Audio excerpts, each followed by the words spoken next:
Welcome to మీ mother's kitchen అండి. ఇవాళ మిరియాల రసం ఎలా తయారు చేయాలో చూద్దామండి. మిరియాల చారుకి పోపు రెడీ చేసుకుందామండి. 1/2 స్పూన్ మెంతులు, 1/2 స్పూన్ ఆవాలు, కొంచెం మినపప్పు వేసుకోండి, బాగుంటుంది చారులోకి. ఒక ఎండుమిరపకాయ,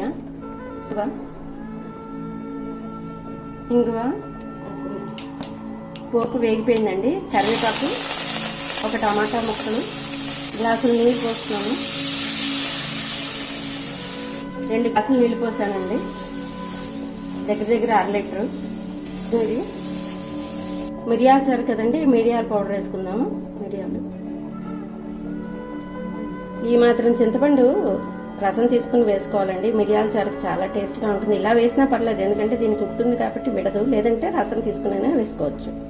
మిరియాల రసం మరుగుతోంది కదండి, ఇప్పుడు ఉప్పు కారం వేసుకుందాం తగినంత.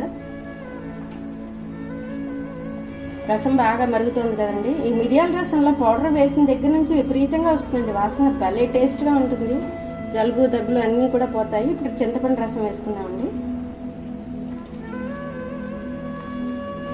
మిరియాల రసం రెడీ అయిపోయిందండి. టేస్ట్ చేసి చూడండి. అసలు ఈ ఒక రసంతో మనం శుభ్రంగా అన్నం తినేయచ్చు. మెడిసినల్ వాల్యూస్ కూడా ఉన్నాయి. ఒక మిరియాల రసం పౌడర్ కావాలంటే కింద కామెంట్లో చెప్తే నేను తయారు చేసిన విధానం పౌడర్ చేసి చూపిస్తానండి. థ్యాంక్ యూ వెరీ మచ్ అండి. సర్వే జన సుఖినో భవంతు.